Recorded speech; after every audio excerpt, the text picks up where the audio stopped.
Alonso en el país de los Incas, Magdalena Ibáñez, María José Segers, capítulo y rumbo a Perú, no podía creerlo. Me encontraba con mi padre a bordo de un pequeño barco que navegaba en ese inmenso mar que es el Océano Pacífico. Me parecía que había transcurrido siglos desde mi salida desde España, mi tierra natal, cuando emprendí una verdadera aventura para buscar a mi padre en el Nuevo Mundo. Lo había hallado. Estábamos en el mes de julio de 1539 y yo había salido de mi casa de febrero. Sentía que ha concluido con éxito una etapa de mi vida. La búsqueda de mi padre. Ahora iniciaba junto a él una nueva aventura. Nada menos que participar en la conquista de América en nombre de nuestro emperador, Carlos. Estas tierras habían sido descubiertas hacía 47 años por Cristóbal Colón, quien tomó posesión de ellas en nombre de los reyes católicos, los abuelos del emperador. Desde entonces, los españoles habíamos conquistado los territorios de Nueva España al Perú. Incluso algunos conquistadores exploraron las regiones situadas al sur de Perú, pero sin éxito, ya que en Extremadura y especialmente en nuestro pueblo de Torremocha se vivían tiempos muy difíciles, y yo me encontré con él milagrosamente, según todos me dijeron, en el momento en que se estaba embarcando con destino a Perú. Ahora pienso que realmente fue un milagro encontrarnos en este inmenso continente. Desde ese instante todo fue tan rápido que todavía me maravillaba verme en la nave, sobre la cubierta, contemplando con mi padre la puesta de sol. Era la primera vez que presenciaba un atardecer sobre el Pacífico. A mi padre también le costaba convencerse de que estábamos juntos. Me repetía que nunca habría podido imaginar que a los 10 años yo era capaz de realizar una hazaña como esa. Pero juntos ya me sentía seguro y lleno de optimismo. Padre, ¿qué hará ahora? Pregunté. Y sin esperar a que me contestara, seguí preguntando, ¿cuándo podremos reunirnos con mi madre? ¿Podrá ella venir a América pronto? Trataré de que sea lo antes posible, hijo mío, sobre todo ahora que está más sola. Tú y yo la necesitamos, respondió, y respecto a tu primera pregunta me explicó. Ahora navegamos hacia el puerto de Callao. En allí desembarcaremos para dirigirnos hacia nuestro destino final, que es la ciudad. Me quedé pensativo. Perú, Callao, Cusco. Para mí todo esto era nuevo. Veía a mi padre tan contento de tenerme a su lado, y yo tenía tanta confianza en él, que el futuro se me presentaba lleno de esperanzas, pero al mismo tiempo, y eso me gustaba mucho, de misterio.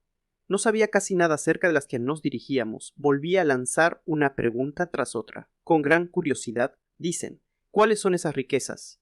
Tú con los indios tú conoces a malos. ¿O son muy salvajes? Mi padre aprovechó la pausa que hice para respirar riendo. Me interrumpió. Alonso, calma. No puedo contestar tantas preguntas a la vez. A ver, veamos intencionalmente pausada, dijo. Desde este punto donde estamos ahora, el Perú está bastante más al sur. Allí viven los incas. O los incas, repetí, es un nombre raro. ¿O te parece raro? Pues espera a ver el idioma Xclavlan. Exclama a ver. ¿Qué te parecen estos nombres? Huayna Capac o Huáscaro Tupac. No sigas, por favor. ¿Voy a tener que aprender esas palabras tan extrañas? En tono burlón, mi padre respondió. Esas son muy fáciles. Solo te he nombrado al rey y a los príncipes. Podrían tener nombres más normales, como Felipe o Juan. Mi padre de pronto cambió la expresión de su rostro, poniéndose más serio. Me dijo unas palabras que se me quedaron muy grabadas en mi mente y en mi corazón. O piensa bien, hijo mío, esos nombres que tú dices que son normales, para ellos no lo son. Y quiero que tengas en cuenta una cosa. Vamos a unas tierras nuevas con costumbres diferentes. Verás cosas que nunca antes imaginaste. Algunas te parecerán buenas y otras te causarán temor, o incluso repugnancia, y mirándome fijamente a los ojos, prosiguió.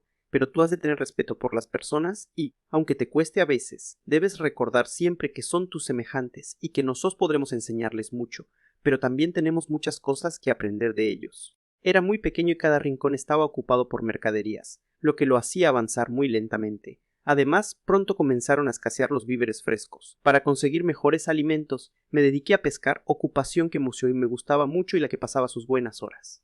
Un día en que el mar estaba muy tranquilo, al mirar por la borda vi un animal inmenso, de cuerpo robusto y provisto de un enorme caparazón. Nada con Max jamás había visto nada parecido, así es que, lleno de curiosidad, pregunté a un marinero qué pez era. No es un pez, es una tortuga gigante, el hombre. Pero qué raro me parece encontrarla en este lugar. ¿Sabías que su carne es de las más deliciosas que existen? En serio. Es muy difícil cazarla, preguntéte. Hay que matarla por la panza. Su concha es muy dura.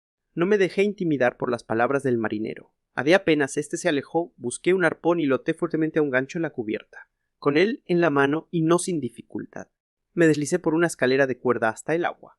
Cuando estuve cerca de la tortuga, y mientras rezaba para que no se escapara, le clavé con todas mis fuerzas el arpón en la parte blanda de su cuerpo, y comencé a recogerla para subir mi presa a bordo. De pronto, sentí un fuerte tirón que casi me hizo caer de cabeza al agua. ¿Qué estaba pasando? ¿Estaría viva la tortuga? Viro unos enormes y horribles dientes clavados en ella.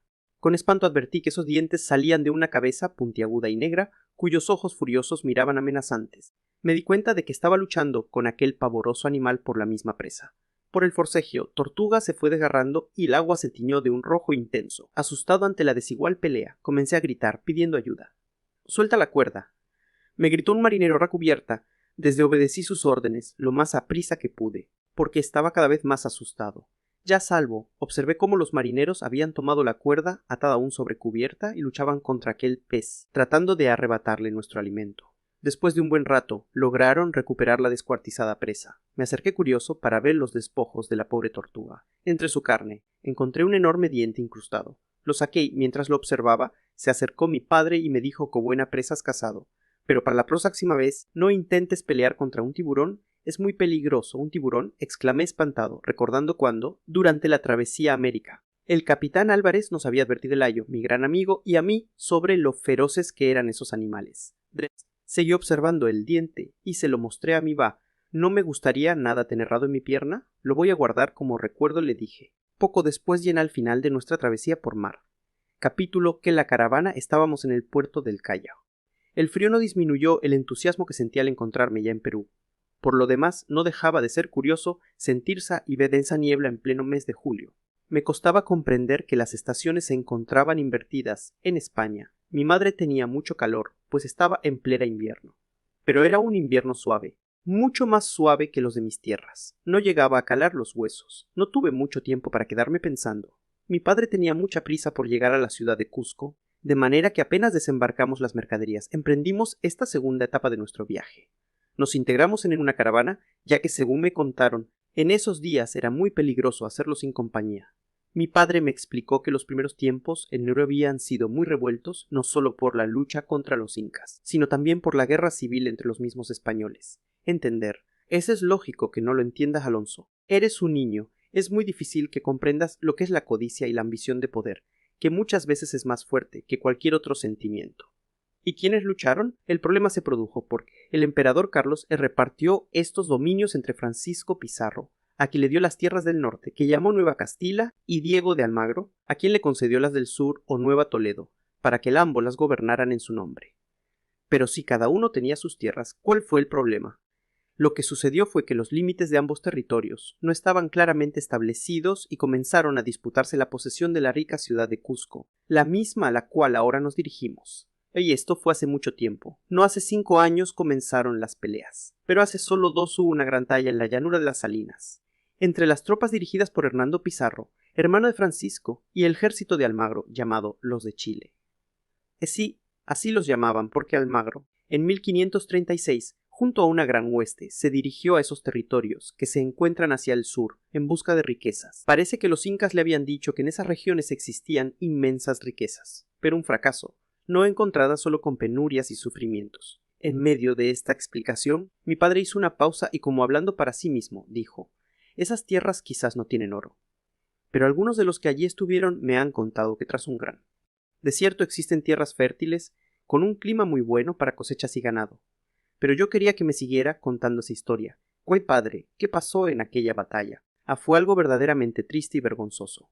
Cuentan que los indios vieron muy impresionados cómo se mataban entre ellos, precisamente quienes los habían dominado con tanta facilidad y que eran ahora sus señores, y esto motivó la insurrección de algunos grupos, lo que dura hasta hoy. El grupo más rebelde es el de Manco Inca, que ahora los dirige, a Dios gracias, están casi Domi o Chiengan al final. Hernando Pizarro dijo, y continuó con acento enérgico: «No sabes cuánto me alegra no haber participado en esa batalla. Menos mal que no estaba allí, ya que me encontraba junto al gobernador Francisco Pizarro. No entendí por qué mi padre se alegraba de no haber en aquella batalla. Él era tan valiente. Por eso le pregunté con algo de temor: «Padre, ¿por qué dices que prefieres no haber estado al...?» O por lo que pasó después. Hernando, una acción muy poco clara y, a mi modo de ver, vergonzosa, condenó a muerte a Almagro, quien además se encontraba enfermo. Lo mandó estrangular en la cárcel y después lo decapitó en la plaza pública de Cuzco. Al oír esas palabras, me estremecí y comprendí el malestar de mi padre. Pero eso es todo, continuó. Ahora, un año después de su muerte, los almagristas han jurado vengar la muerte de su capitán. Por eso el ambiente sigue revuelto y es mucho más seguro viajar acompañados. El camino por donde avanzábamos hacia Cusco era estrecho y empedrados. El paso de las mulas resonaba como un monótono cantar. Después de unas horas de marcha, pregunté a mi padre. Estoy agotado. Siento mis piernas como piedras. A pronto llegaremos a una posada. Los indios las llaman tambo, repetí, como lo hacía con todas las palabras nuevas Chava. Sí, es una posada inca.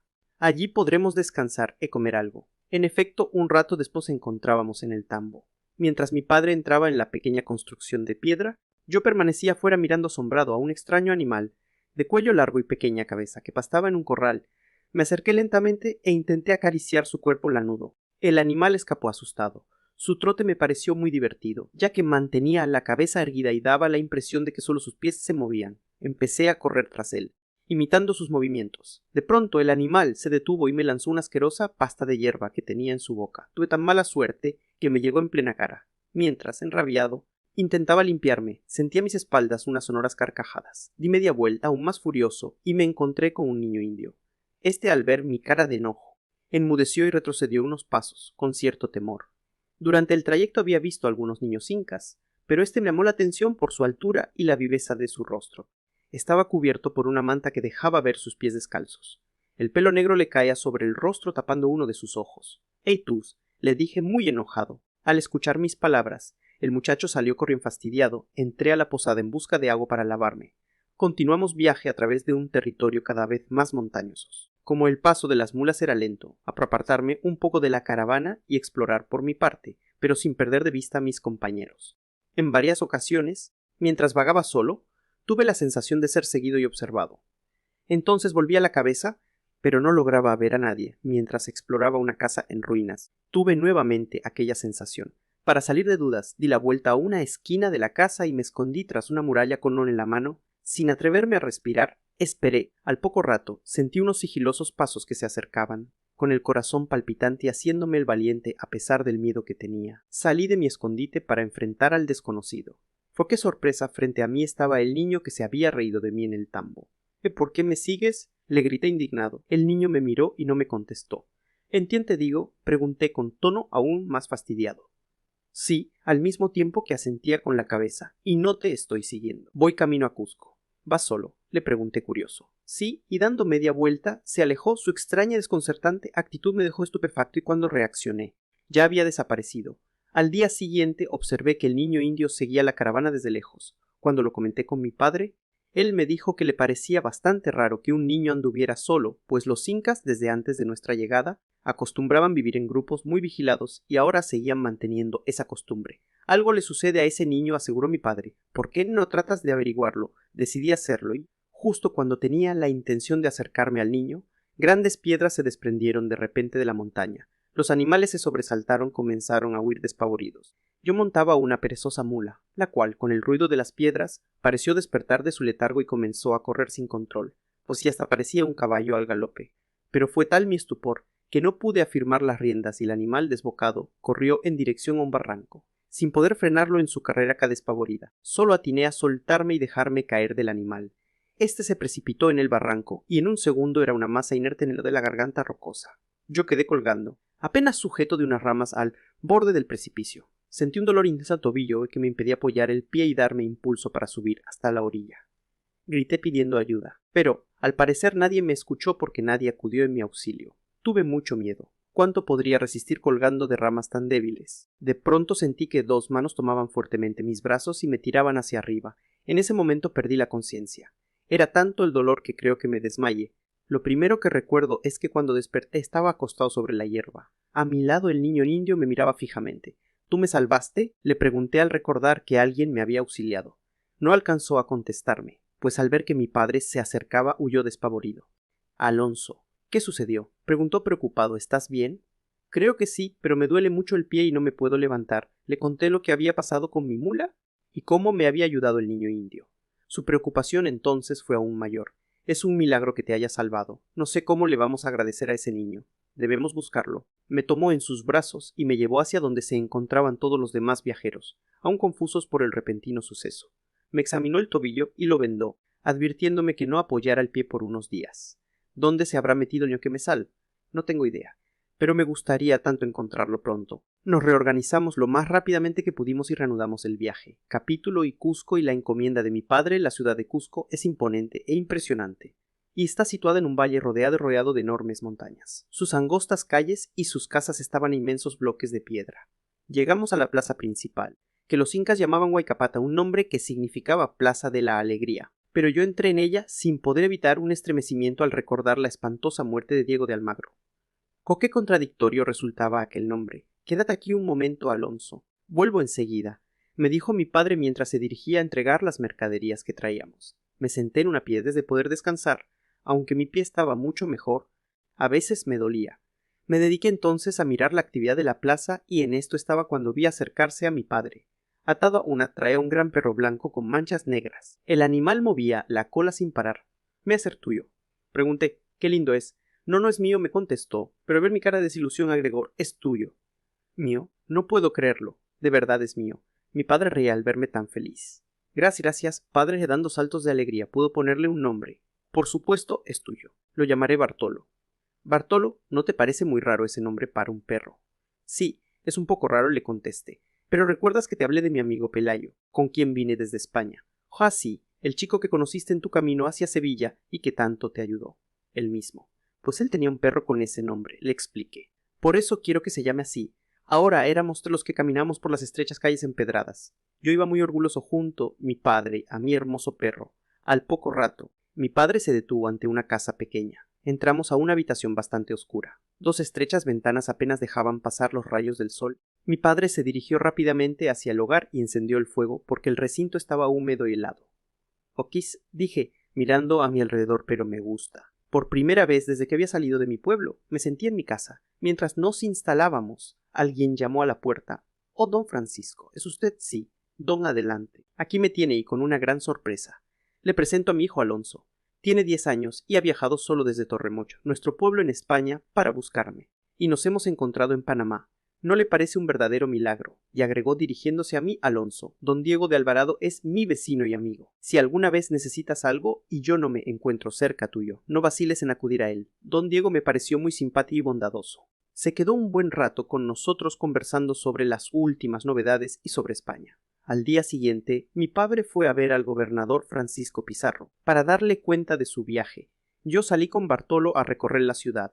Mi perro corría y saltaba a mi alrededor y yo me sentía orgulloso de ser su dueño. Todo en aquel lugar era extraño y me llamaba la atención. Caminé sin rumbo, admirando las grandes construcciones que encontraba a mi paso. De pronto escuché un grito. Me pareció que provenía de un callejón que salía del lugar donde me encontraba.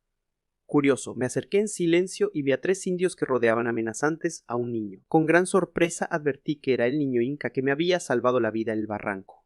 Vi que temblaba y me di cuenta de que se encontraba en peligro. Decidí actuar. Me incliné y susurré al oído de Bartolo con tono enérgico: ataca. Por suerte, el perro pareció comprender, pues no esperó un instante, sino que corrió hacia los hombres, ladrando con furia. Los indios, al verlo, huyeron y Bartolo siguió un buen trecho, alcanzando a morder a uno de ellos en el tobillo. Me acerqué al muchacho inca que, aterrado, se había refugiado en un rincón. No te preocupes, estás a salvo, le dije tratando de calmarlo. Pero vámonos de aquí, porque esos hombres pueden volver. Su actitud me llamó la atención, pero de inmediato recordé que mi padre me había contado que los indios, hasta la llegada de los españoles a América, nunca habían visto este tipo de perros que ladran a mi casa.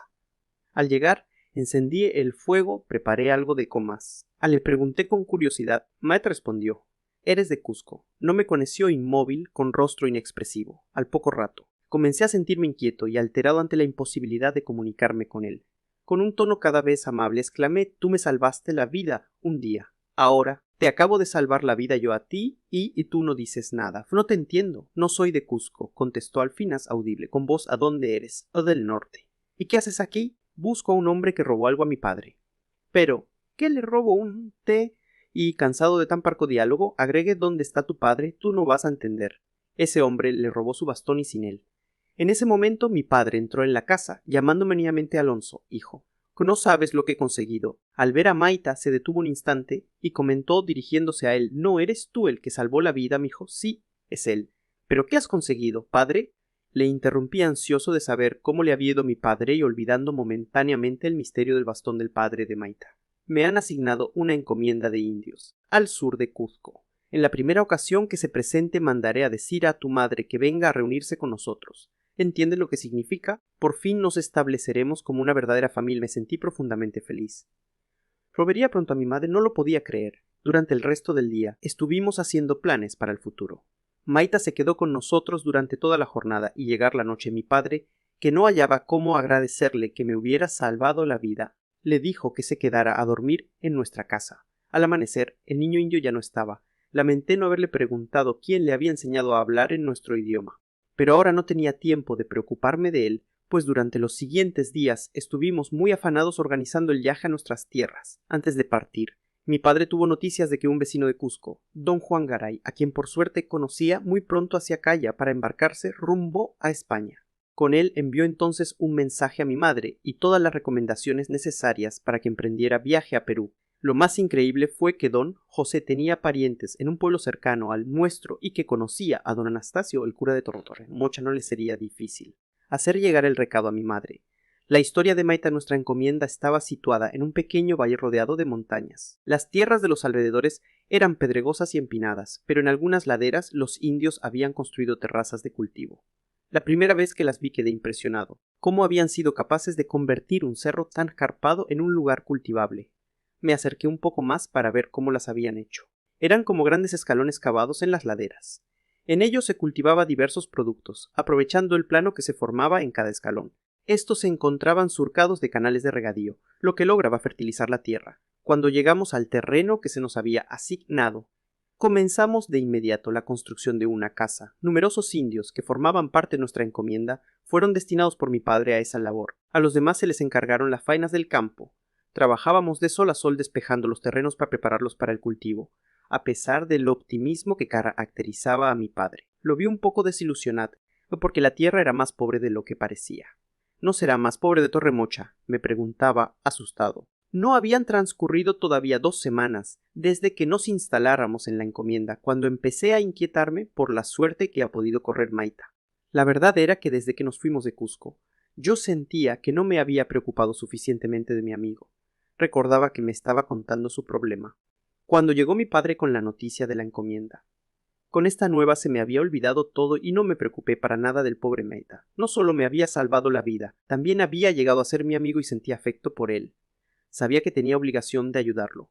Padre, dije un día, sin poder soportar más mi inquietud, sé que tengo que ir a buscar a Maita. Él necesitaba mi ayuda cuando nos vinimos a la encomienda. Ahora que ya estamos instalados, ¿me permites regresar a Cuzco para saber en qué está y si ha logrado resolver el problema que tanto lo preocupaba?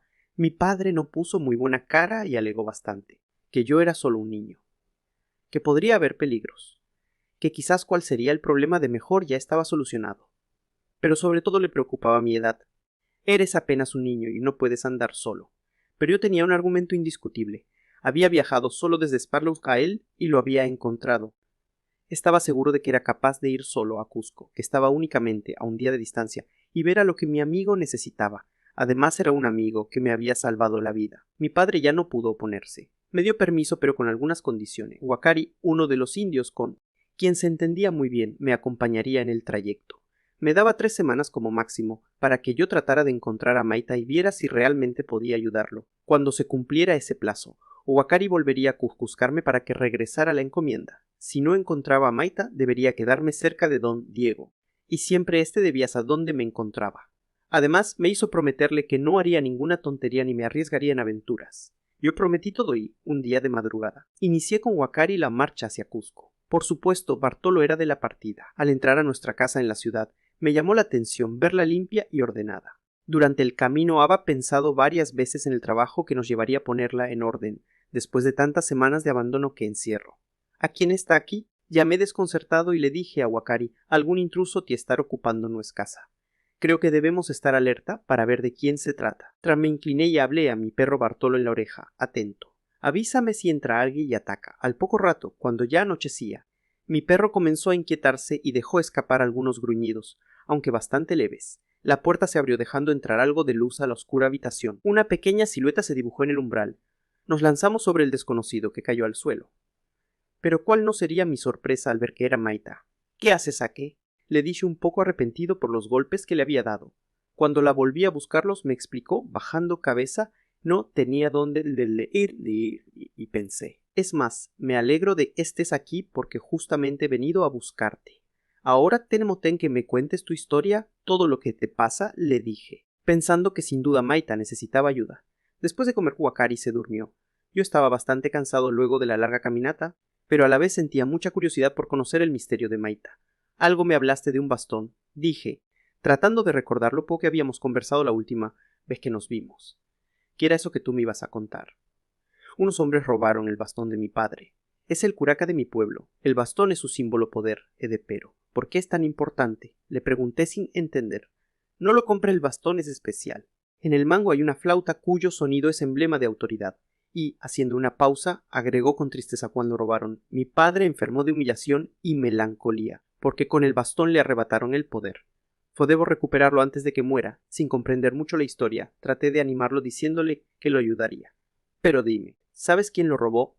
Pregunté, un hombre de nuestro pueblo. ¿Por qué lo hizo? El que lo robó quiere ser el curaca sustituyendo a mi padre. En mi pueblo hay grandes tejedores, y su trabajo es dirigido por el curaca. Si un curaca tiene intenciones de hacerse rico, puede hacerlos trabajar en forma despiadada, y mi padre ya no puede impedirlo, porque no tiene el bastón. La historia de Ma me parecía muy misteriosa. No podía creer que todo el poder de una persona se centrara en un bastón. Los días siguientes fueron de gran actividad. Compramos todos los víveres encargados por mi padre y cumplimos todos sus encargos. Y también visité a don Diego, que me recibió muy amablemente como siempre. Con todas las provisiones ya reunidas, 4 días después, muy de madrugada, Huacari emprendió regreso a la encomienda. Le pedí que informara a mi padre acerca de Maita, que ya lo había encontrado y que trataría de ayudarlo, y nos despedimos por 3 semanas, que era el plazo en que él volvería a buscarme para regresar a la encomienda. Maita en esos días había averiguado que el ladrón encontraba en los alrededores reclutando gente para formar un pequeño grupo que le ayudara a someterlo y convertirse en curaca. Ya he cumplido todos los encargos de mi padre y ahora puedo dedicarme a ayudarte, comuniqué. A quien se le iluminó el rostro lo harás, de verdad lo harás, exclamó. Sí, y tenemos que comenzar de inmediato, pues en 3 semanas Huacari volverá a buscarme a regresar, junto a mi padre. ¿Dónde crees que podemos encontrar a ese sinvergüenza? Yo creo que debemos ir nuevamente al mercado, dijo. A pesar de que Maita había estado ahí todos los días, pensaba que en algún momento lo encontraría, porque ese lugar era el centro de la ciudad y mucha gente que iba a comprar o vender las más diversas especies. Paseamos durante varias horas. Para mí fue además muy entretenido, ya que pude observar muchos de los extraños frutos y animales que se transaban. Todo me llamaba la atención. Las aves de increíbles coloridos que chillaban ensordecedoramente, simpáticos monitos que venían del otro lado de la gran cordillera, y las más diversas frutas que los indios escambioles por objetos y baratijas. Al atardecer, cuando ya nos disponíamos a regresar a casa sin noticias de los bandidos, la tranquilidad resultante de la plaza se vio repentinamente interrumpida por la entrada estrepitosa de un caballo desbocado. Lo montaba un indio que cabalgaba sin montura. El hombre se veía asustado y parecía bastante inexperto. En un momento vi correr a la bestia velozmente hacia nosotros. Miré a mi alrededor buscando donde cepar. Estábamos rodeados de puestos y solo quedaba libre un abrevadero. Como si hubiéramos sido uno solo, Maita y yo saltamos al medio de la fuente. Caímos justo en el momento que el caballo pasaba furioso junto a nosotros. Empapados, miramos a nuestro alrededor.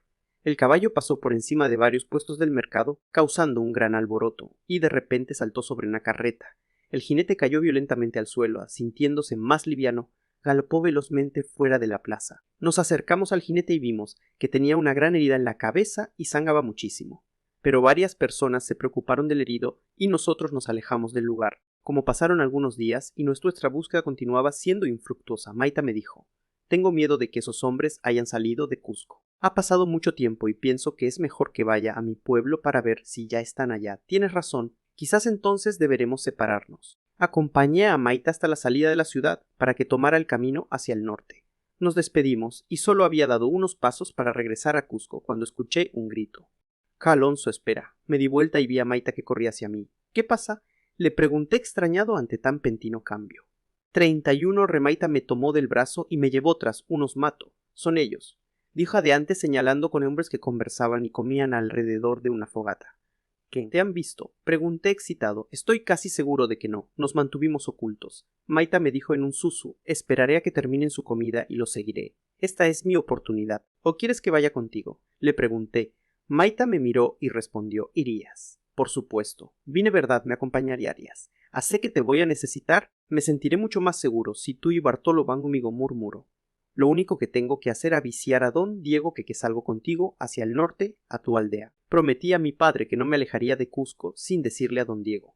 Pero su casa está muy cerca, así es que creo que mientras esos bandidos comen yo voy de una carrera y vuelvo. Con el mayor sigilo que pude me alejé y cuando, después de explicar a don Diego lo que había decidido, regresé al lado de Maita. Este me dijo, estaba asustado de que no regresaras. Mira, están listos para salir, debemos seguirlos. Esperamos a que se alejaran un poco y salimos al camino, guardando cierta distancia. Capítulo Beu y la Huid seguimos durante todo ese día al grupo de hombres. La caminata fue larguísima y además nos dominaba la inquietud de ser descubiertos. Sin duda esto hizo que por la tarde nos sintiéramos exhaustos. Fue un alivio cuando los vimos entrar a una casa en ruinas y encender fuego.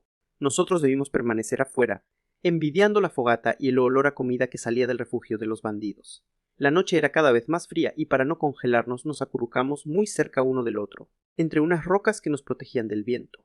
Bartolo se echó junto a nosotros, dándonos así un poco de calor al mismo Pelágepo. Intentamos no pensar en el hambre que tenía y dedicarnos a planear cómo recuperar el bastón Maita. ¿Es tú lo que podemos hacer? Preguntó. Esperemos a que ellos se duerman. Tienes razón. Cuando estén dormidos nos acercaremos con cuidado para mirar por la ventana y localizar al usurpador. Claro, y después le quitaremos el bastón. Creo que a Bartolo será mejor dejarlo atado aquí para que no nos vaya a delatar con sus ladridos. Esperamos un buen rato hasta que nos pareció que nadie se movía. Entonces nos acercamos con cuidado, tratando de no hacer ningún ruido con nuestras pisadas para no despertar a los hombres. A medida que nos aproximábamos, escuchamos cada vez con más nitidez algunos ronquidos de los malhechores, lo que nos tranquilizó. Dormían profundamente y era el más apropiado para actuar.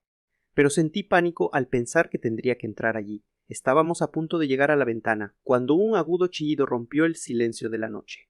Creí que me paralizaría de terror, pero, reaccionando, me tendí en el suelo al igual que Maita. Estábamos acostados sin atrevernos siquiera a respirar, cuando de pronto apareció una silueta en la puerta de la ruinosa casa. Miró hacia afuera devolviéndose, dirigió unas palabras a los que estaban adentro, en un idioma que no entendí. Después de un momento lo sentimos acostarse nuevamente. ¿Qué dijo? Pregunté a Maita en un susurro. Que solo había sido el chillido de un murciélago, y señalando con el dedo hacia el techo, me mostró decenas de esos repugnantes bichos que colgaban de una viga. Esperamos un rato para estar seguros de que los se hubieran dormido de nuevo. Nos levantamos en el más profundo silencio y nos acercamos a la ventana para mirar hacia adentro. Los bandidos estaban tendidos junto a las cenizas del fuego. El jefe se encontraba a otro extremo de la habitación. ¡Qué mala suerte! Para llegar a él tendríamos que pasar sobre los otros tres. Maita me indicó con señas que me quedara vigilando mientras él entraba. Vi cómo se deslizaba cautelosamente entre los que dormían hasta llegar donde estaba su enemigo. Se detuvo un momento frente al morral donde suponíamos estaba guardado el bastón. Lo apartó lentamente con mucho cuidado y revisó su interior. Me hizo señas de que allí estaba. En el momento en que iba a tomarlo, el ladrón se movía y emitió un gruñido. Maita, empavorecido, agarró el bastón y salió corriendo con gran torpeza y provocando ruido. Los hombres despertaron y salieron del refugio, pero nosotros ya nos habíamos alejado. Nos dirigimos a toda velocidad al lugar donde habíamos dejado a Bartolo. Al verme, se puso a ladrar y de inmediato pudimos que los hombres corrían en dirección a nosotros. Desaté rápidamente a mi perro y comenzamos a correr perseguidos por los ladrones. Sus gritos de furia nos hacían movernos con más velocidad, pero de verdad estábamos aterrados. Después de un buen rato de carrera, y cuando mis piernas estaban a punto de flaquear por el agotamiento, vi un enorme árbol cuyas raíces sobresalían por encima del terreno. Sin pensarlo dos veces, me sumergí como una serpiente por el espacio que quedaba entre las raíces y la tierra, y como si comprendiera la situación. Permaneció en silencio a mi lado con dificultad a causa de la oscuridad de la noche. Busqué a Maita que venía un poco más atrás. De repente me di cuenta de que estaba casi al lado y que nos buscaba desesperado tratando de ver en la oscuridad. Salí por un instante de mi escondite, le agarré la pierna y lo tiré hacia nosotros.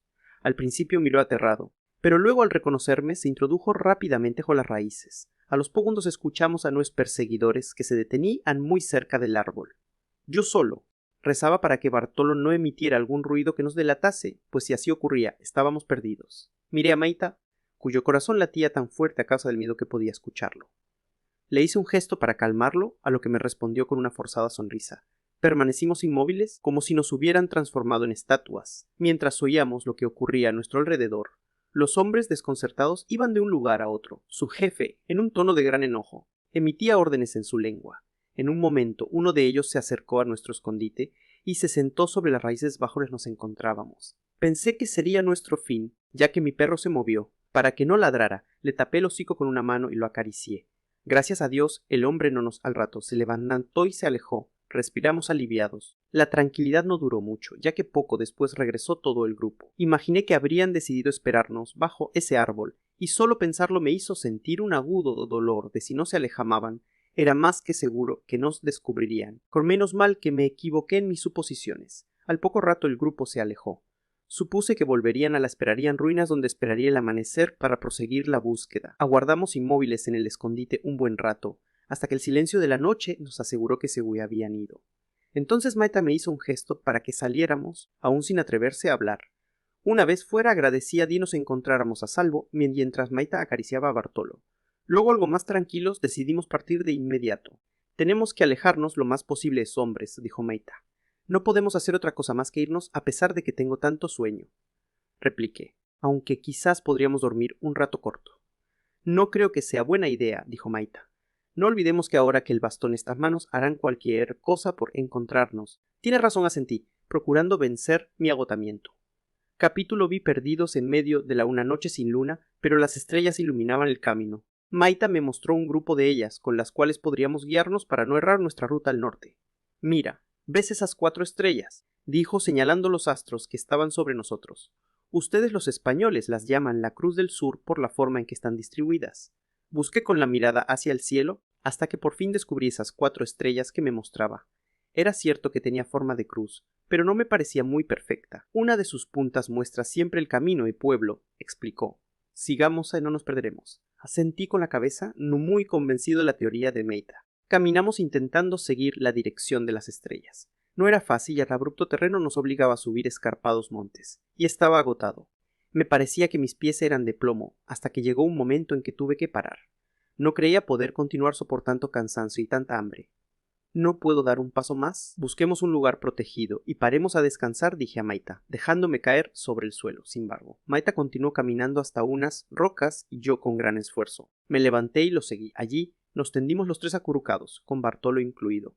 Debíamos protegernos de un intenso frío que calaba hasta los huesos. Despertamos cuando el sol estaba muy alto, al calor de sus tibios rayos. Miré a mi alrededor y quedé sorprendido ante la belleza del paisaje. Nos encontrábamos en una pequeña planicie en medio de altas montañas nevadas. El cielo, de un azul intenso, estaba salpicado de albas nubes sobre las que me pareció que podría acostarme. Comprendí la razón de nuestro profundo cansancio de la noche anterior. ¿Por cuánto habíamos subido para llegar a ese lugar? Me levanté y al dar unos pasos, me di cuenta de que se me hacía muy difícil respirar. Estoy enfermo, creo que me voy a morir. Asustado, Amae a suspirar, no pudo respirar, dijo, intentando calmarme. Es normal lo que te pasa, no te esfuerces demasiado y con el tiempo te acostumbrarás. Algo más calmado con su explicación me senté e intenté varias veces respirar profundo. Me sentía aún peor. Terminé por echarme en el suelo y esperar a que se me pasara. A medida que transcurrían las horas fui sintiéndome mejor, pero entonces me invadió un hambre tremenda. Miré a mi alrededor y pregunté a mi amigo, ¿qué podemos comer? Casa, y me reproché el no estar con él en vez de haber emprendido esta tonta aventura. Iba a decirle a Maita que debíamos partir antes de que nos alcanzaran los bandidos, cuando sentí los ladridos de Bartolo seguidos por un gruñido. Luego sobrevino un silencio. Me pareció un milagro cuando lo vi aparecer con la liebre en el hocico. Me acerqué dispuesto a arrebatarle su presa. Fue un forcejeo difícil, ya que ninguno de los dos estaba dispuesto a ceder. Incluso me arriesgué a ser mordido, pero nada me importaba, solo ya comer. Le grité a Maita que intentara atar al perro. Él corrió y le pasó la soga por el cuello, amarrando a un arbusto. Asamos la liebre cuando logramos hacer fuego con unas míseras ramas. Su carne estaba deliciosa. A pesar de ello, no la pudimos disfrutar totalmente por los furiosos gruñidos de Bartolo, pero le dejamos algo de carne y todos los huesos. Los lamió con ansiedad y pareció calmarse su razonable rabia hacia nosotros. Después de saciar en parte nuestro apetito, abrimos los ojos a la realidad. Estábamos perdidos. ¿Qué podemos hacer? Pregunté molesto a Maita, culpándolo por verme envuelto en esta odiosa situación. Debemos descender y buscar un valle. Desde allí seguiremos avanzando siempre hacia el norte, me contestó intentando demostrar seguridad. Caminamos durante varias horas. Me pareció que no avanzábamos nada. El terreno era difícil y yo me sentía constantemente mareado por la altura. A cada momento teníamos que desviarnos por las enormes rocas que obstruían nuestro camino. lo que significaba subir y bajar en forma continua. No saldremos nunca de estas montañas, dije agobiado. ¿Qué pasará si no encontramos el camino? De lo que te imaginas, me contestó Maita, intentando ser optimistas. Seguimos nuestra ruta, que interrumpimos solo para recoger algunas hierbas que Maita conocía y sabía que podíamos comer y con ellas calmábamos el hambre. Pero al atardecer seguíamos perdidos, sin hallar ninguno de esos poblados de que hablaba Maita. Solo encontramos una cueva en la que pasamos una noche horrible. Teníamos hambre. Hacía un intenso frío y estábamos desesperados por la incertidumbre. No habíamos visto a ningún ser humano. La mañana llegó fría y gris, al igual que nuestro ánimo. Muy deprimidos, emprendimos nuevamente la marcha. Pero poco después del mediodía, Maita anunció jubiloso Fort Emira. Dirigí la vista hacia el lugar que señalaba y vi una pequeña huella. Por fin teníamos una esperanza. Seguimos la senda durante toda la tarde sin encontrar a nadie. Nuestro optimismo se transformaba poco a poco en nuevo y amargo pesimismo. No nos detuvimos cuando llegó la noche. Como el cielo despejado, sin nubes, la luz de la luna alumbraba el sendero. Capítulo B. Hacia el pueblo de Maita la noche avanzó y nosotros continuábamos caminando. Bartolo, que iba unos pasos a nuestra delantera, comenzóles a ladrar. Me acerqué con cuidado. ¿En qué habría encontrado? —¿Maita? —¿Fes un pueblo? Grité como loco, llamando a Maita, que caminaba algo rezagado. El coal corrió y no se detuvo, solo al pasar a mi lado fue deprisa. Lo seguí, olvidando mi cansancio, y corrimos hasta llegar a las primeras viviendas. Unas sencillas casas. Tocamos una puerta, pero nadie nos abrió. Maita insistió nervioso, y finalmente un hombre apareció en el umbral. Habló con él en su idioma. Las respuestas de Loban sonaban confiadas. Por fin nos permitió entrar, pero debimos dejar fuera a Bartolo. Rápidamente y olvidando por un momento que éramos extraños, nos acercó a la fogata para calentarnos. Con bastante poca amabilidad, una mujer nos ofreció unas tortillas de maíz, que devoramos. Cuando terminamos de comer, nos dieron unas mantas y el hombre una especie de granero. Allí, entre las mazorcas, nos acostamos. No alcancé a poner la cabeza en el suelo cuando me dormí profundamente. A la mañana siguiente me desperté con la sensación de que alguien me observaba. Por un momento temí que los bandidos nos hubieran encontrado, pero cuando miré a mi alrededor vi varios rostros de niños que me contemplaban con mucha curiosidad desde cierta distancia. Maita despertó y con una sonrisa me explicó que eran los niños del caserío, impresionados, porque nunca antes habían visto un español. Qué diferente y qué extraño les resultaba mi rostro blanco, mis ropas. Todo les llamaba la atención. Nos dirigimos a la casa del hombre y la mujer que nos habían ayudado, seguidos de una larga hilera de niños. El hombre nos acogió con más confianza que la noche anterior. Escuchó a Maita y luego le indicó camino que debía seguir. Estaba tan agradecido que le di mi navaja, Camel. A cambio, nos ofreció comida y mantas. Una vez provistos de lo necesario, reemprendimos la marcha, pero esta vez más seguros. Seguimos un camino empedrado, interrumpido a cada trecho por escalones que cubrían los terrenos empinados. Esta nueva vía me pareció verdaderamente impresionante. Me sentí admirado e intrigado al ver tales construcciones en parajes tan aislados. ¿Cómo han podido construir estos caminos en estos terrenos tan difíciles? Nuestro pueblo, antes de que llegaran ustedes, dominaba grandes territorios, y era muy importante mantenerlos bien comunicados, contestó. Me imagino que para ti y para tu pueblo tiene que haber sido muy terrible que nosotros hayamos venido a instalarnos aquí, le dije, atreviéndome por primera vez a tocar un tema que me parecía bastante difícil, sobre todo ahora que éramos amigos. Bueno, antes mi padre era muy poderoso. Su único jefe era el rey Atahualpa, pero como lo mataron, él siente que tiene que mantener unida a nuestra gente. ¡Qué terrible fue eso que pasó! Mi padre me contó lo que había sucedido y me dijo que jamás se debió haber dado muerte a Atahualpa, sobre todo que él había cumplido su trato, le contesté. Me sentía muy incómodo hablando de este tema con Maita. Así fue. A mí también me han contado que los emisarios del rey se encargaron de buscar el oro y la plata para llenar las habitaciones, tal como se había ya convenido con el gobernador Pizarro, a cambio de obtener la libertad de Atahualpa. Me da mucha vergüenza lo que me cuentas. Mi padre también me ha contado que algunos españoles han venido hasta aquí solo a enriquecerse. Pero te puedo asegurar que muchos otros he ido con aspiraciones más nobles. En ese momento el camino se estrechó bastante. Por un lado se elevaba una empinada montaña y por el otro vía un profundo precipicio, al fondo del cual podía verse un hilillo de agua. Sentí un gran vértigo y comencé a caminar con sumo cuidado, vigilando cada paso para ver dónde ponía los pies y evitando mirar hacia abajo. Y así seguimos hasta llegar a un lugar donde la ruta se veía interrumpida por un puente de troncos. Miré a Maita que caminaba detrás de mí. Yo no paso, le dije, decidido. Tenemos que hacerlo, es el único camino. Y te aseguro que no es peligroso. Deja que yo lo haga primero. Me hice a un lado, pegándome a la pared rocosa, y Maita cruzó llevando con él a Bartolo. Tuve que armarme de valor, y pensé que lo mejor sería atravesar a gatas. Pero fue mucho peor, por entre los maderos del puente y yo el fondo del precipicio, y no podía dominar mi vértigo. Creía que no iba a llegar nunca al otro lado. Cuando por fin me vi junto a Maitai, a mi perro, sudaba, me costó ponerme pie y siempre tembloroso proseguí el camino. Esa noche dormimos en un tambo abandonado. Al día siguiente, la ruta se hizo más liviana porque íbamos descendiendo. Al atardecer, encontramos un remanso en el torrentoso río que bordeábamos. Al verlo, Maita corrió entusiasmado a la orilla. «Joven, nos podemos bañar», exclamó mientras se sacaba la ropa.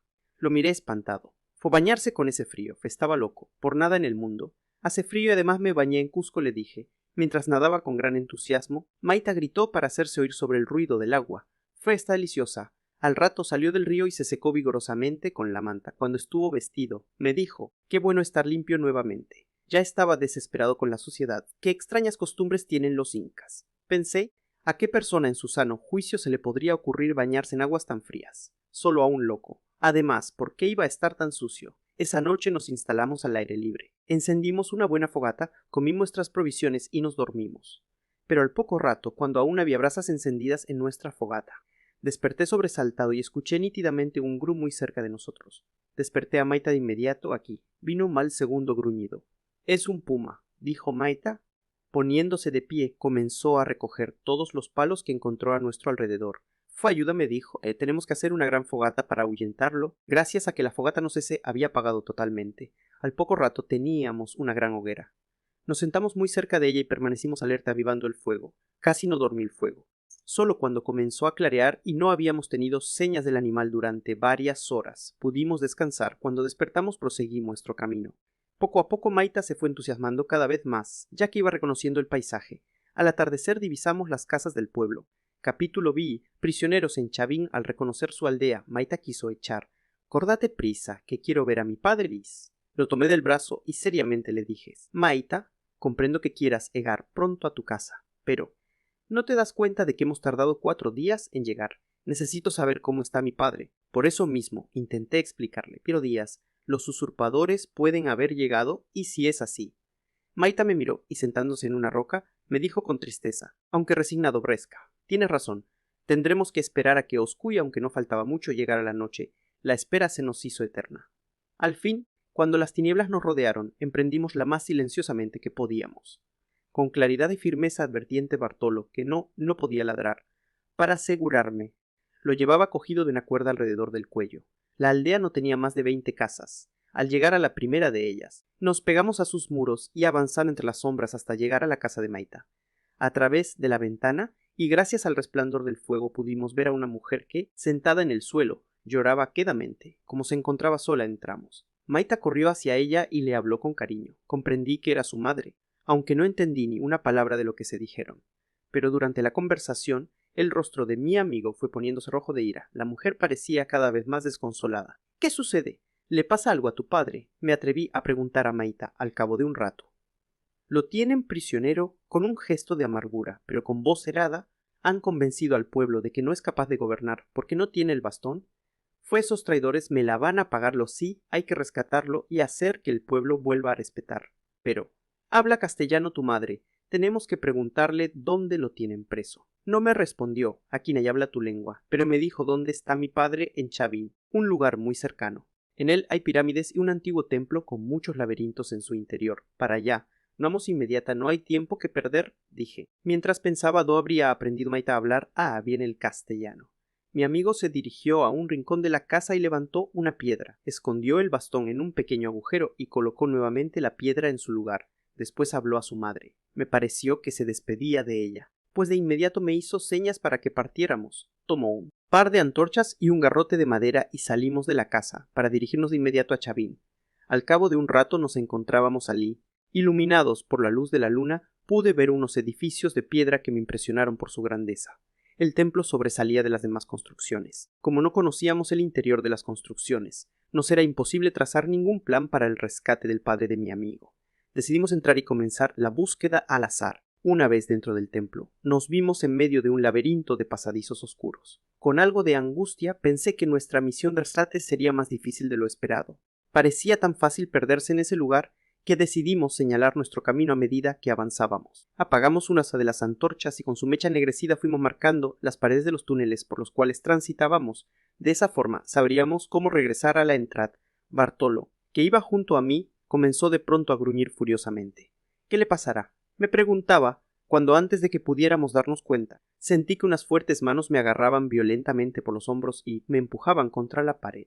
Otro hombre, muy fornido, se encargó de Maita. Bartolo intentó morder a nuestros agresores, pero cuando vi que sacaban unas navajas, le grité a Bartolo: «¡Corre, Scabs!». El animal pareció entender de inmediato porque salió disparado y desapareció por un oscuro corredor.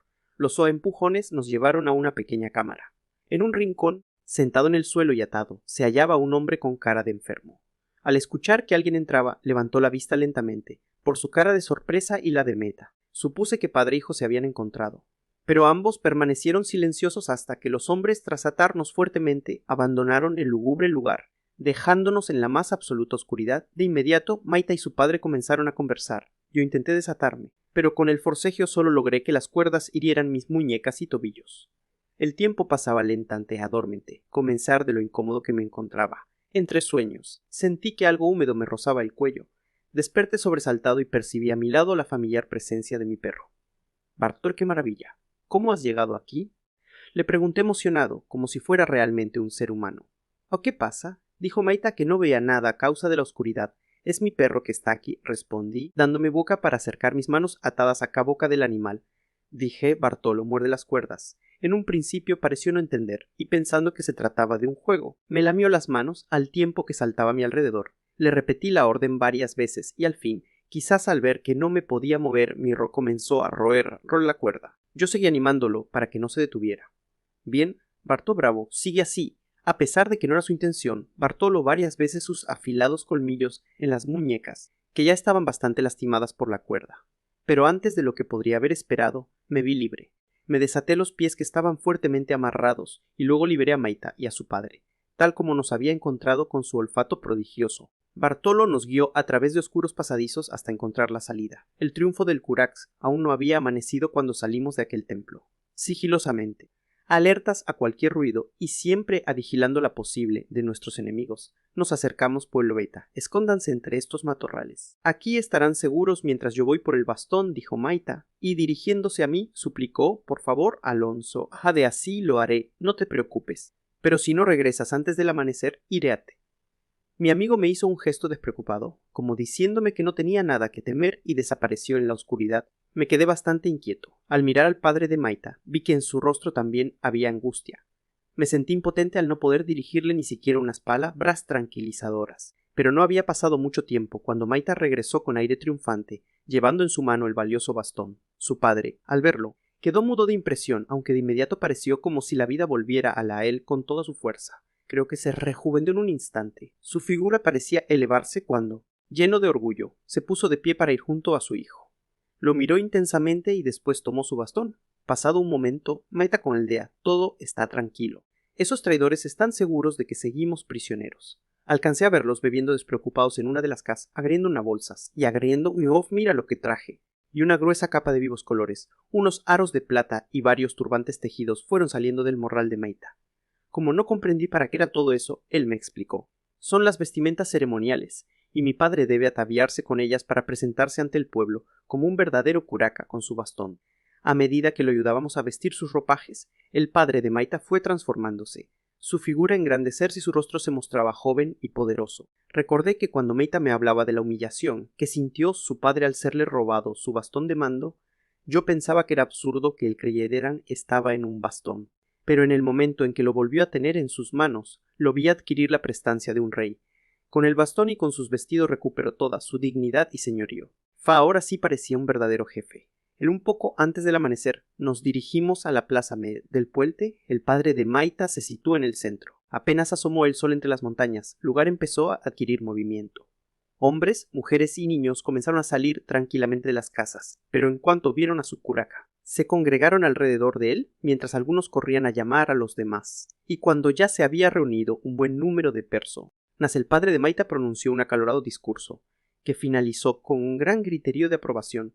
¿Cómo sentía yo no entender nada de lo que decía el curaca? Maita no había despegado los ojos de su padre y, cuando terminó de hablar, me dijo lleno de orgullo: «Alonso, ahora todos lo apoyan». Mi padre ha pedido al pueblo que lo ayude a vencer a los usurpadores. En ese momento, todo el pueblo se dirigió hacia donde se encontraban los malhechores. Desde la noche anterior, estos bebían chicha de maíz para festejar su victoria. Estaban tan borrachos que difícil apresarlos. Ese día fue de fiesta para el pueblo de Maita. Entre todos prepararon los festejos, y cuando cayó la tarde comenzó la celebración. Bailes, danzas y música muy animada comenzó a resonar en la plaza y a invadir todo el pueblo. Un grupo de mujeres, especialmente ataviadas, tocaban pequeños tambores hechos de troncos vacíos cubiertos de piel de llama. Me llamaron la atención unas flautas que tocaban los hombres. ¿De qué son esas flautas? Pregunté a Maita señalando los extraños instrumentos. Sí, están hechas de osamentas de un animal muy feroz llamado jaguar, me explicó y, algo tímidamente, quizás porque presentía mi reacción, prosiguió: otras se hacen con huesos de pierna humana. De hombres. Exclamé sin poder esconder mi repugnancia. ¡Oh, qué horror! Iba a decir que eso me parece inante y salvaje, pero recordando lo que mi padre me había dicho acerca del respeto, preferí quedarme callado para no ofenderlo. Nuestra conversación se vio interrumpida por la entrada de un animado grupo de danzarines a la plaza que cubrían sus róscaras con enorme presenta bazambán animales. Al mismo tiempo, las mujeres comenzaron a repartir una bebida. «Qué buena está», memoria de Stad. Comenté a mi amigo al momento que tomaba con ansiedad un cuenco lleno. «Ten cuidado, porque estás bebiendo chicha». Entonces no comprendí su comentario, pero sí, unas horas más tarde, cuando había bebido varios cuencos. Nunca antes me había sentido tan mal. Mi cabeza daba vueltas y mi estómago parecía bailar. Los gritos y la música al agudizar el intenso mar que sentía. Me tumbé en un rincón y me quedé dormido. El intenso frío me despertó a la mañana siguiente. Sin saber dónde estaba y con un gran dolor de cabeza, miré alrededor. En la plaza, desparramados por todas partes, dormían los hombres después de la fiesta. Con pasos inseguros, logré llegar a la casa de Maita. Allí encontré a su madre. Ella me dio un caldo caliente, que pronto me reanimó y despejó mi pobre cabeza. No había terminado aún cuando llegó mi amigo. «¿Dónde estabas?», le pregunté.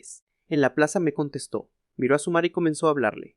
Por su cara supuse que estaba disculpándose por haber bebido tanto. «Nosotros acostumbramos beber mucho en las fiestas», me explicó mientras tomaba caldo, y bajando la cabeza, como si estuviera algo avergonzado, prosiguió: «Siento no haberte advertido de lo que podía suceder. No te preocupes. He aprendido que no volveré a tomar eso, nunca lo haré. Esta fue mi primera y última vez». ¿Ves? Con este firme propósito volvimos a acostarnos, está más cómodos en el interior de la casa. Dormimos muchas horas, y tenía miedo que Cocari ya estuviera en Cusco o que mi padre se inquietara al no saber de mí. Maita y otros jóvenes del pueblo me acompañaron en mi viaje. El curaca no quiso que volviera solo. Cuando se despidió de mí, me di cuenta de que quería expresarme su gratitud, a pesar de que no entendí ni una palabra de las que él me dijo. Luego me estrechó la mano y fijó largamente en mí sus expresivos ojos. También me habló la madre de Maita. Me tradujo las hermosas palabras que ambos me daban las gracias, cargado con sabrosos alimentos, preparados por la madre de mi amigo y provisto de una maravillosa y manta de laca reloj del curá. Me y alejé con mis compañeros por el camino en dirección al sur. Fueron varios días de viaje. Entonces, en medio de una conversación con Maita, le pregunté aquello que tanto me intrigaba: ¿por qué era el único de su pueblo que hablaba castellano? Y además lo hablaba muy bien. Viví 2 años junto a una de esas personas que ustedes llaman misioneros. Se llamaba Padre Rodrigo y era muy bueno. Él llegó un día a nuestro pueblo. Estuvo un tiempo con nosotros. Nos enseñó muchas cosas, porque había aprendido nuestra lengua y con mucho más, pues siempre nos preguntaba. Cuando se fue, pidió a mis padres que me permitieran ir con él. Así, de a poco, mientras lo guiaba de pueblo en pueblo, comencé a hablar tu lengua. Durante todo el camino conversamos, y casi no me di cuenta cuando ya habíamos llegado al final. Al divisar Cusco nos detuvo el momento de la despedida. Sentí separarme de Meta. «O pasas cerca de la encomienda de mi padre, no dejes de visitarme.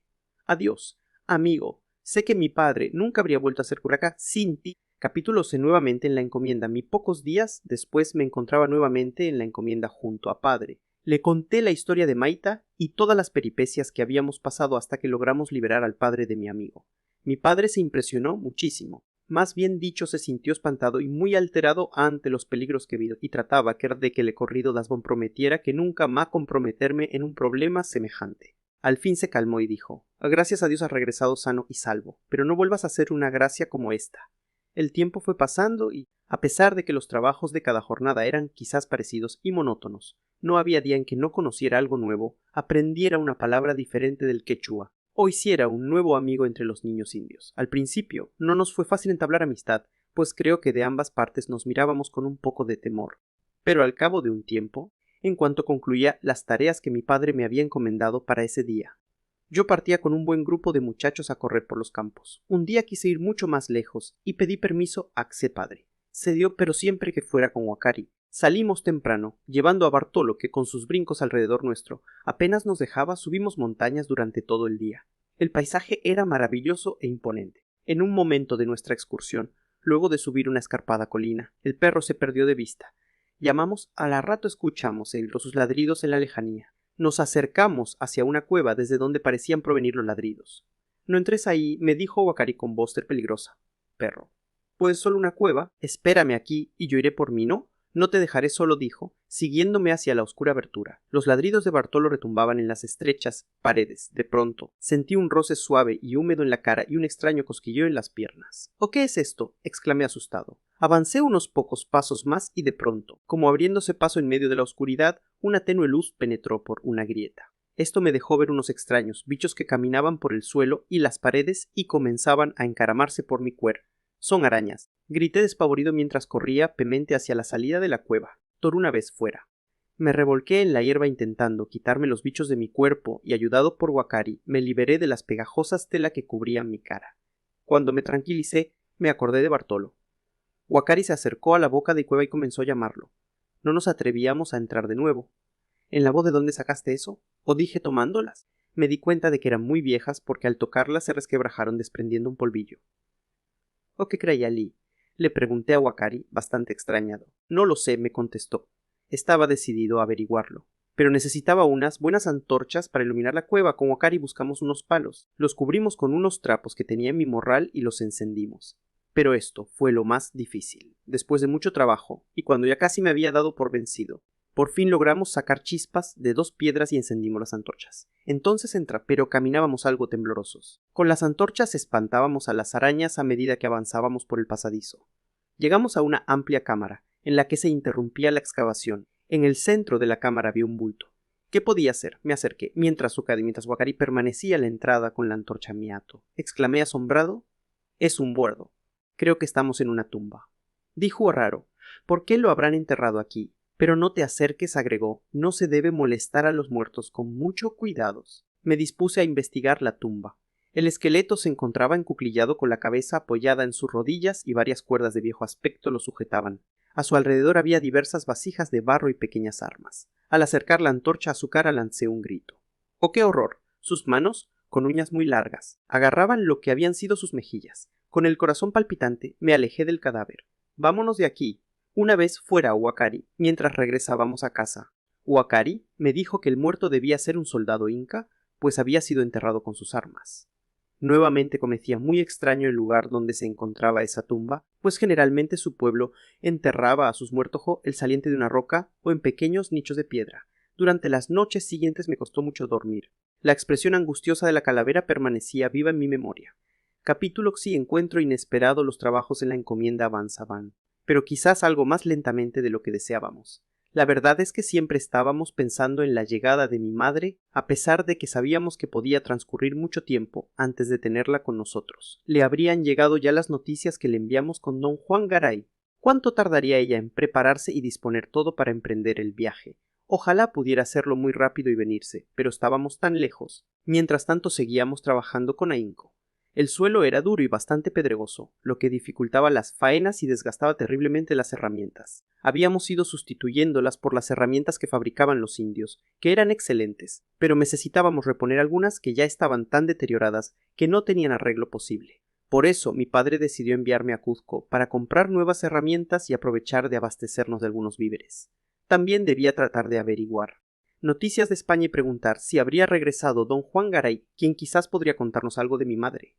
Huacari volvió a ser mi compañero de viaje y, por supuesto, llevamos a Bartolo. Al día siguiente de nuestra llegada a Cuzco, me dirigí a la plaza con el propósito de con noticias procedentes de España entre los viajeros que acostumbraban juntarse en ese lugar y comprar las herramientas y las provisiones. Mientras encargaba las provisiones, observé a unos niños que gritaban alegremente. Me acerqué y vi que habían organizado una guerra divididos en 2 bandos. Las armas eran frutos podridos que sacaban de un rincón destinado a las basuras.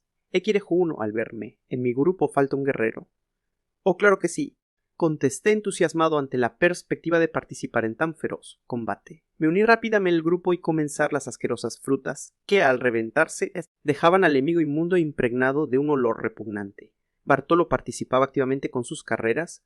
De pronto sentí una masa pastosa resbalar por mi pelo. No supe de qué fruta se trataba, pero sí estoy seguro de que estaba muy podrida, con furia. Tomé una pequeña calabaza para darle su merecido al responsable de aquel ataque, pero al lanzarle el fruto, el culpable le hizo el quite y la calabaza fue a dar contra un hombre que por allí, completamente ajeno a nuestro juego, se acercó a nosotros echando chispas de furor. Al verlo, todos mis compañeros de batalla se dispararon fuera de la plaza.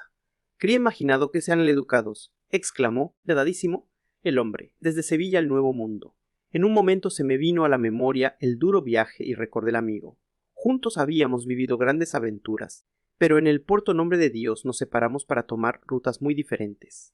Mientras él continuó formando parte de la tripulación del capitán, yo proseguí viaje por tierras hasta Ciudad de Panamá en búsqueda de mi padre. Permanecí en silencio mirándolo. Después de un momento medio muerto de vergüenza, le dije con timidez: «¿Capitán Alonso?», preguntó el hombre mirándome mente.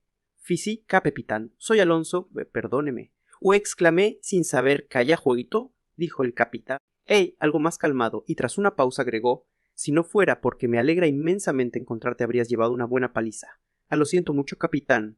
Espero que me perdone. Pero cuénteme, ¿qué hace usted aquí?». No estaba navegando rumbo a España, y sin poder contenerme, seguí preguntando lo que más quería saber. «Pelayo está con usted. Han sucedido muchas cosas desde que nos separamos. En primer lugar, perdí la Esperanza, mi barco, en una gran tormenta frente a la isla de La Siona. ¿Su tripulación? ¿Y Pelayo?», le pregunté impresionado con la noticia, y un tanto asustado por la suerte de mi amigo. «Todos bien, gracias a Dios. Todos se salvaron, pero la mayoría tuvo que buscar otro barco. Solo Pelayo está conmigo». «Pelayo está con usted aquí, ahora». Acordamos juntarnos a mediodía en la posada en que nos alojamos, lleno de alegría por la gran noticia. Comencé a saltar como un niño. Era maravilloso e increíble pensar que pronto vería a mi gran amigo. «Pero, hijo», me interrumpió el capitán, «háblame de ti, dime. ¿Encontraste por fin a tu padre?» «Sí, me encontré con él en Panamá, justo cuando iba a embarcarse hacia Perú, y más tranquilo al ver que se le había pasado el enojo. Le relaté todo lo ocurrido desde que dejé su nave, la Esperanza.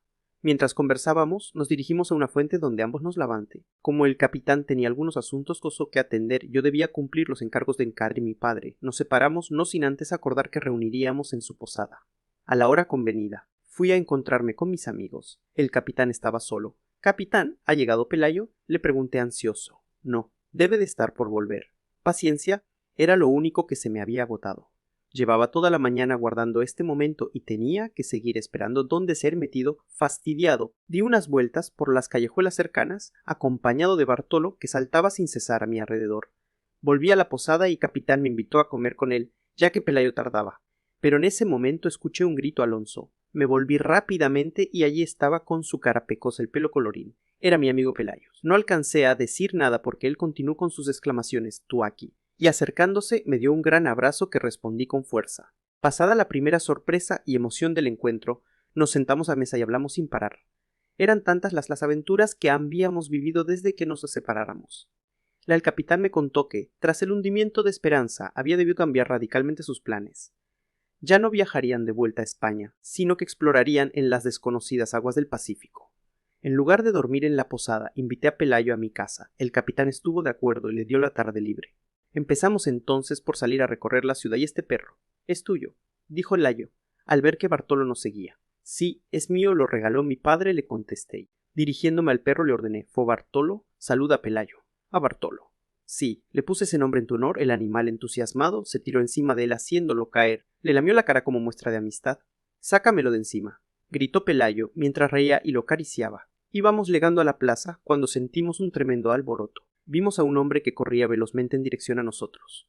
Un grupo de personas iba tras él gritando furiosamente. Al Pelayo, sin pensarlo dos veces, estiró un pie y lo hizo caer estrepitosamente. Una afilada navaja saltó de las manos del hombre. Pelayo se sentó sobre él, inmovilizándolo, mientras yo recogía la navaja y Bartolo gruñía. Creo que lo más atemorizó al hombre fueron esos gruñidos de mi perro. En todo caso, no se atrevió a ofrecer resistencia. Que se trataba de un ladrón al que habían descubierto robando. Se lo llevaron y nosotros seguimos nuestro camino, sintiéndonos orgullosos de nuestra proeza. Qué grandes aventuras se presentan cuando estamos juntos con Pelayo. Pensé, capitulo en la gobernación cuando conté a Pelayo, cargo que me había hecho mi padre respecto a averiguar noticias de Juan Garay de España para saber algo de mi madre. De inmediato quiso acompañarme. Lo primero que hicimos fue dirigirnos a la casa del gobernador a ver si habría alguna noticia de Juan Garay. Yo no lo conocía ni sabía dónde vivía, de manera que si ya había regresado de la península, allí me podrían informar. En el edificio de la gobernación, una sólida construcción detrás, reinaba una gran actividad. Nos acercamos a muchos funcionarios para pedir informaciones, pero al parecer todos se encontraban demasiado ocupados para atendernos. Preguntamos en vano si había llegado Juan Garay de España, y como nadie nos dio una respuesta, decidimos recorrer el edificio primero y después volver a intentar que alguien nos respondiera.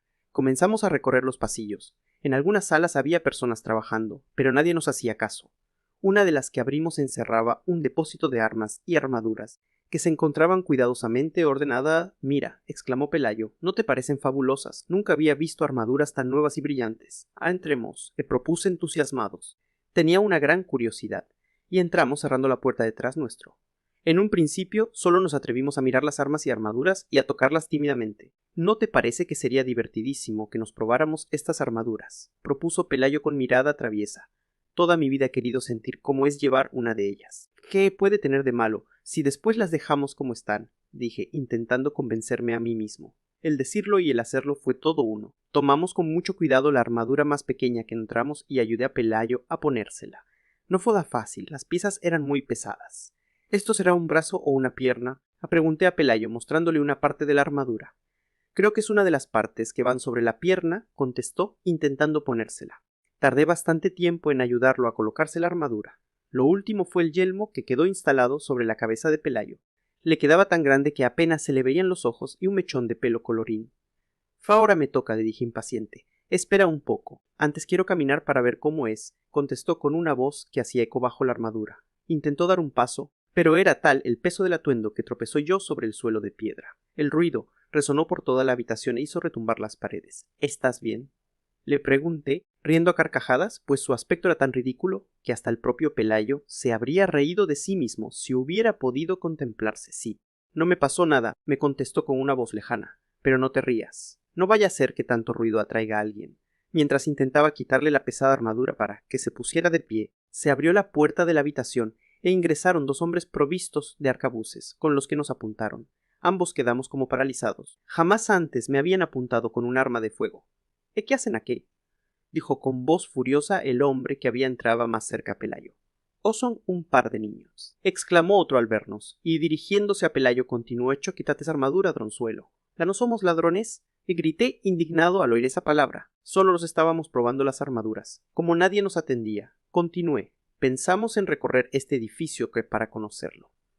Sin escucharnos, el hombre que había hablado primero dijo: «A fe llamemos al alguacil para que se los lleve». «Pero señor, si no hemos hecho nada malo», suplicó Pelayo, que recién se había liberado de su prisión.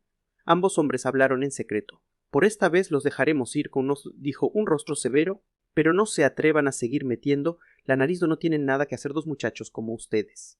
Veamos, ¿qué es lo que necesitan?». «Un tiempo a España habrá regresado, porque quizás él trae noticias de mi madre», me apresuré a contestar.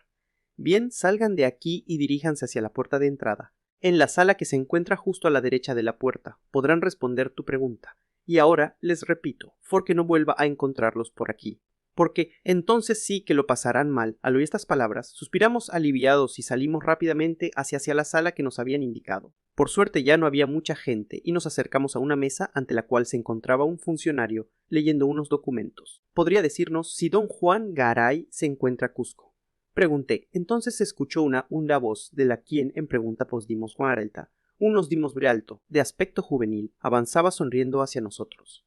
«Yo soy Juan Garay. ¿Qué desean?». «Quede, señor. Soy Alonso, hijo de Francisco Almenjo». No me dejó continuar. «¿Dónde está tu padre?». «Traigo muy buenas noticias para él. Dentro de poco tu madre estará con ustedes». Yo no podía creer, mi padre está en la encomienda. «Pero mi padre, dígame, don Juan, ¿cuándo vendrá?». «¿Cómo estaba?». «Dígame, por favor». «Tranquilo. Primero, no pude verla, pero sé que está muy bien y está preparada para venirse a América. Todo lo he sabido por el cura don Anastasio, quien la ha ayudado a disponer sus cosas para viajar. Ya de haber salido de España y creo que en unos 2 o 3 meses más la tendrán aquí. De gracias. Exclamé sin saber qué más decir. No tienes que darme las gracias. Dile a tu padre que venga en un Masacusco para que viaje conmigo a Calla. Yo también debo ir a esperar a unos parientes. Decisión del capitán en al día siguiente. Invadido por sentimientos contrarios, me dirigí con Pelayo al encuentro del capitán. Mi felicidad no tenía límites a raya límites al saber que mi madre pronto estaría con nosotros. Pero a la vez sentía una gran tristeza, pues nuevamente me separaría de Pelayo. En la posada nos esperaba el capitán Álvarez, con rostro muy preocupado. Pelayo dijo: las cosas se han complicado. El negocio aquí ha fracasado. He de irme inmediatamente a Ciudad de Panamá, donde al parecer hay posibilidades de encontrar un nuevo barco. Miró a su alrededor, haciendo un gesto, por el cual notamos que costaba trabajo hablarnos. Tomó a Pelayo del hombro y seriamente continuóte: pues me es imposible pagarte los gastos. Con todo lo que ha pasado no me queda ni un maravedí. Voy a intentar conseguirte un trabajo para que puedas vivir hasta que regrese con el barco. Por un tiempo mi amigo podría trabajar en la encomienda de mi padre. No se preocupe, capitán, exclamé, Pelayo puede venir conmigo. Milar estará muy contento de tenerlo allá, amas. Pronto llegará mi madre y sé que gustará encontrarse con mi amigo. ¿Tú crees que eso es posible?, o preguntó el capitán Álvarez, notoriamente aliviado. Para mí sería una gran tranquilidad que Pelayo quede en tu casa contigo y con tus padres, y estoy seguro de que él sabrá responder. Sí, agregó, esa sería la mejor solución. Ahora le tocaba el turno a Pelayo sentirse feliz al quedarse con nosotros y triste al separarse del capitán. Había aprendido mucho de él durante los meses que estuvo bajo sus órdenes. Nos reunimos de inmediato con Huacari para emprender el camino hacia la encomienda y llegar antes del anochecer. No quería esperar ni un minuto más sin llevarle las buenas noticias a mi padre. Alonso, me dijo Pelayo del camino en medio itatino, hay algo que no sé bien. ¿Hacia dónde vamos? Realmente no sé. Es una encomienda. Es la forma más común de distribuir la tierra aquí. Entre los españoles, expliqué. ¿O quién la reparte? El gobernador. En nombre del rey, le contesté muy orgulloso, pensando que mi padre debía ser importante, porque gracias a su actuación Pizarro le había dado una encomienda. Y al que le dan tierras, le encomiendan indios para que las trabajen, agregué. ¿Y cuántos indios tiene tu padre la encomienda? Unos 100. Y te aseguro que se hacen pocos para el trabajo que hay. Me muero de ganas de ver los últimos avances indios. ¿Los indios son esclavos de tu padre?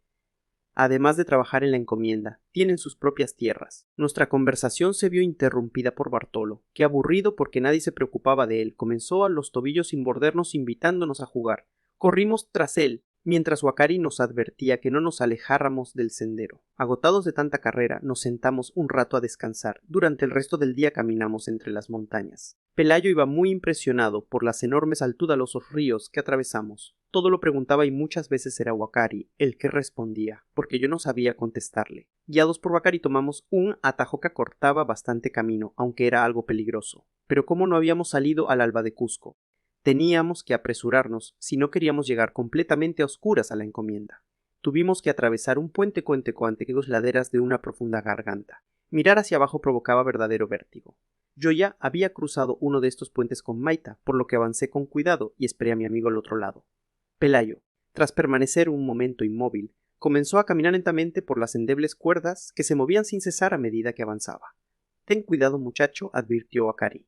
Gemina por el centro y sujétate bien a las cuerdas. Sí, ten cuidado, grité yo, desde lo otro es fácil desequilibrarse. Cuando llegó junto a mí, se tendió en el suelo. Estaba sudando y su cara se veía muy pálida. Comprendí entonces que a pesar de no decir nada realmente se había asustado.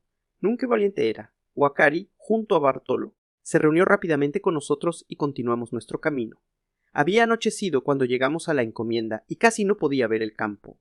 Pero a pesar de los pocos días que había estado ausente, pude advertir que la casa estaba casi terminada.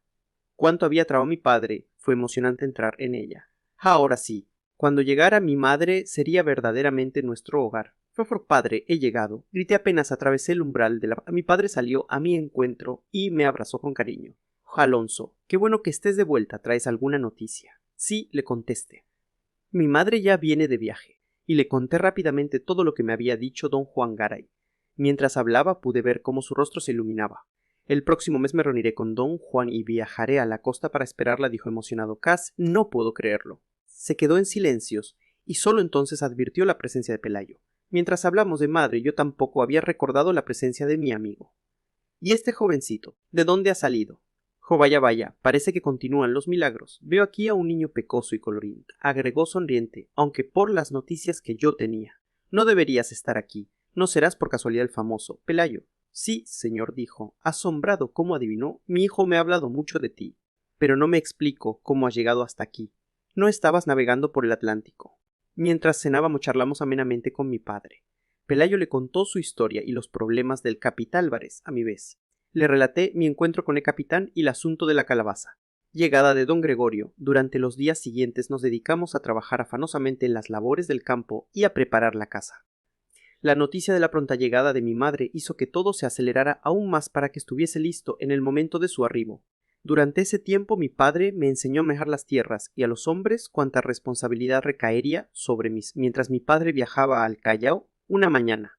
Mi padre nos tenía una gran sorpresa. Había mandado traer de Cuzco 3 hermosos caballos. Cuando los vi llegar mi excitación fue grande. Corrí hacia ellos para acariciarlos. Son preciosos, comenté a mi padre. Pensé que nos serían muy útiles para las faenas del campo. Y además, podrás cabalgar con Pelayo cuando no se ocupe en el trabajo. Mientras tanto, varios indios se habían acercado curiosos a observar los caballos desde cierta distancia.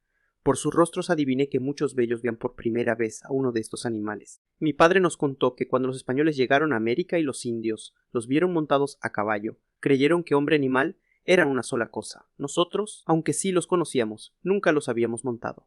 Solo cuando partí de mi casa en Torrechal de llegar al Callao, monté sobre allá un burro. Por eso, al principio, nos costó bastante aprender a montarlos y a dirigirlos. Pero mi padre nos enseñó a ensillarlos, a colocarles las riendas y a montar. También tuvimos que aprender a dirigirlos en las labores de labranza, después de algunas caídas y tropiezos, o que libres nos sentimos al poder galopar por el campo. Una mañana vimos aparecer por el camino a un hombre muy delgado.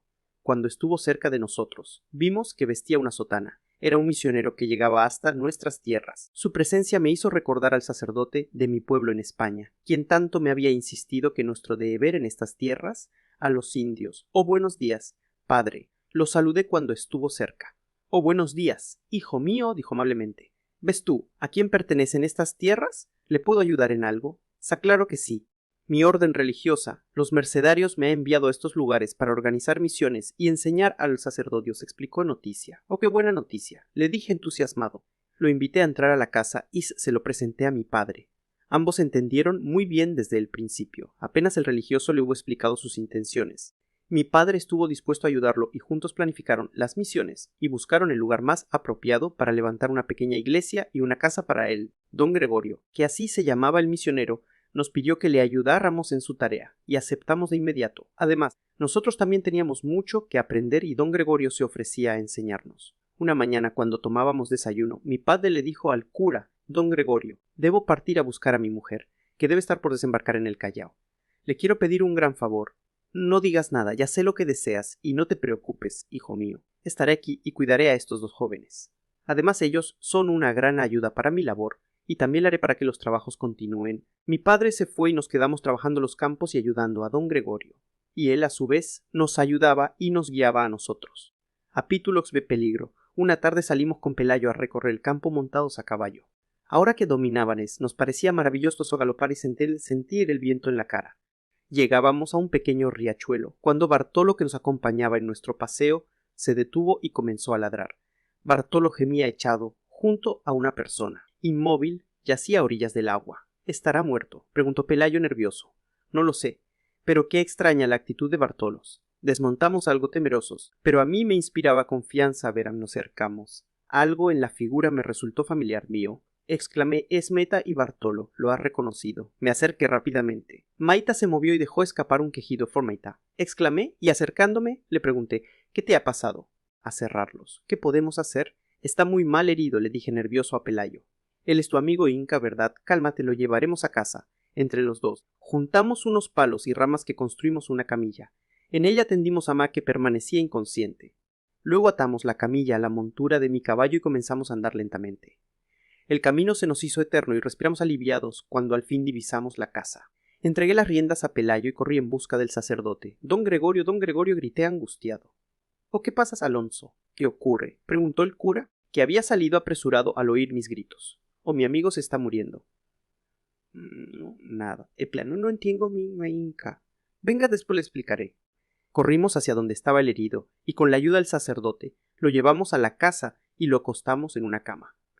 Vimos que todo su cuerpo estaba cubierto de heridas. A este niño lo ha atacado un animal salvaje, dijo don Gregorio, y dirigiéndose a mí, ordenó: trae el ungüento que está en el arcón de mi habitación. Debemos curar estas heridas rápidamente para que no se produzca una infección. Mientras el sacerdote curaba a Maita, este se estremecía de dolor a pesar de que aún no despertaba. De solo ver cómo sufría, yo me estremecí. ¿Se va a morir?, pregunté. Maita permaneció inconsciente durante 2 días. Con Pelayo y don Gregorio nos turnábamos para cuidarlo. Lo que más nos preocupaba era que no fuera a producirse gangrena. Pero los cuidados de don Gregorio y nuestras oraciones, decía él, fueron realmente efectivos, y 3 días Maita despertó. En ese momento se encontraba solo con Pelayo. Lo miró con miedo y comenzó a hablar en su lengua. Mi amigo español se puso tan nervioso que, a pesar de que algo de quechua había aprendido, no comprendió nada y salió corriendo a nuestra búsqueda. Fue despertado al oírlo. Nos dirigimos rápidamente a la habitación. Maita se había levantado y miraba desconcertado. Al verme su rostro se tranquilizó, pero se desmayó nuevamente, aunque alcanzó a decir mi nombre. Lo pusimos de inmediato otra vez en la cama y don Gregorio nos explicó que su desmayo se debía a esfuerzo que había hecho al levantarse bruscamente, pero que pronto estaría bien. Y así fue. Al día siguiente Maita estaba mucho mejor. Alonso están en peligro, me dijo apenas pudo hablar. Maita: ¿qué dices? Conviene avisar que el Inca de Vilcabamba, Manco Inca, está preparando una gran rebelión contra vosotros, explicó, y, tras una pausa para resevear que le costaba hablar, continuó, por lo que averigué. La rebelión está programada en Cusco, es decir, lejos de aquí, pero igual quise advertirles. Miré al cura con desconcierto. Pelé, adivinando mis pensamientos, le preguntó qué haremos. Don Gregorio: lo primero, avisar a las autoridades. No, gritó Maita con energía, es mi pueblo, yo vine a avisarte, Alonso, porque te debo mucho y eres mi amigo. Tienen que estar precavidos. Tras un silencio, Maita se dirigió al sacerdote y le dijo: no me van a traicionar, ¿verdad?, le preguntó inquieto. Y acto seguido agregó: ¿cuántos días llevo aquí? Hace 4 días te encontramos. Pero tranquilízate, nadie te va a traicionar, te estamos muy agradecidos y eres un gran amigo, le dije. 4 días. La reunión está fijada para hoy, exclamó abatido. Hoy. Gritamos los 3 al unísono. Inmediatamente me asaltó una angustiante preocupación. Mi padre y mi madre probablemente se encontraban en medio de la guerra. O mis padres. Dije apesadumbrado. Don Gregorio me puso la remano cariñosamente sobre mi hombro. Debemos esperar lo mejor y rezaremos por ellos. Ahora debemos preocuparnos por nuestra propia seguridad, dijo don Gregorio, tomando el mando de inmediato. No debemos avisar a los indios encomendados por el peligro de que se unan a la rebelión. ¿Pero cómo? ¿Ellos son los amigos?, exclamó Pelayo. En situaciones como esta, recuerda que ellos pertenecen antes a su pueblo y nunca se sabe. Nos organizaremos en forma disimulada para protegerle la casa y juntar víveres. Ahí queremos con Isabel y Juana, que nos están ayudando con las tareas de la casa, dije. A ellas las dejaremos aquí, merdió, y dirigiéndose a mi amigo continúa. Pelayo: ve al granero y disimuladamente trae carne seca, harina, algunas frutas, vino y agua para poder vivir varios días sin salir de la alonza. Tú recoge todas las armas de la casa y las herramientas cortantes de labranza. Para no levantar sospechas, di que tenemos que repararlas. Ambos salimos raudos y nerviosos a desempeñar nuestras tareas ante aquella inesperada situación. Durante varios días vivimos expectantes, miedosos de que en cualquier minuto se sublevaran los indios. A veces salíamos de la casa a dar vueltas cortas por los alrededores aparentando normalidad. Así pudimos comprobar que los indios se encontraban, como siempre, desempeñando sus tareas, un poco extrañados de nuestra actitud. En todo momento, mi mayor preocupación era la suerte de mis padres. No podía dejar de pensar en ellos y en si estarían vivos o muertos. Paulatinamente, las cosas volvieron a la normalidad y nos dimos cuenta de que, de momento, la rebelión no llegaría hasta nuestras tierras. Capítulo Loxby. La tormenta con el tiempo. Maita se fue recuperando y nosotros nos dedicamos de lleno a las tareas de labranza. Una noche estalló una gran tormenta. Truenos y relámpagos rompieron el silencio de la oscuridad mientras la casa retumbaba y estremecía. Pelayo, Maita, el cura y yo nos agrupamos en torno a la chimenea e intentamos mostrarnos despreocupados, pero no lo conseguimos. Por no era una tormenta común. Los enormes rayos iluminaban en sus furiosas aparición en que nos encontrábamos.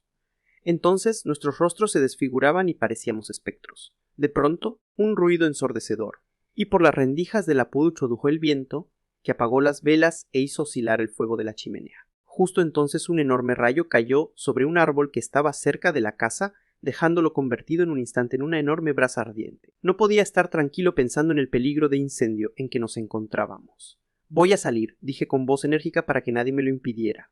Es una locura. ¿Qué puede solucionar en medio de esta tormenta el cura? Debo hacerlo. Pelayo se puso en pie, dijo. Yo también, placó hoy, dijo Maita. Tú no, ordenó el sacerdote. Aún no te has repuesto. Cuando salimos, vimos que se acercaba un indio corriendo en dirección hacia nuestra señor. Oh señor, hay un puma rondando el corral de las ovejas. Oh Dios, lo único que faltaba en medio de esta tormenta alterado. Voy a Yelaé a buscar un arcabuz, me contestó resuelto, olvidando los rayos y truenos que nos rodeaban. Bien armados, nos dirigimos al corral. Las ovejas se encontraban muy alteradas. Un rayo iluminó la noche y vimos en un costado al puma arrastrando una oveja muerta. Muy asustado, grité a Pelayo, para él sobre el ruido de la lluvia torrencial y el viento. No vayas a fallar. Fue el puma herido será aún más peligroso. El arcabuz era tan grande y pesado que tuve que ayudar a Pelayo, sujetando su largo cañón y tapando la mecha para que no se mojara. El tiro apenas se sintió por el ruido de la tormenta, pero inmediatamente nos dimos cuenta de que ni siquiera había rozado al animal. Al sentirse atacado, reaccionó con furia, volviéndose hacia nosotros. No Pelayo y yo palidecimos de terror pensando en que nos libraríamos de su ataque. En ese instante, el indio que nos había avisado de la presencia del puma se tiró sobre él y le clavó un enorme cuchillo en el estómago. El animal emitió unos desgarradores gruñidos y cayó muerto.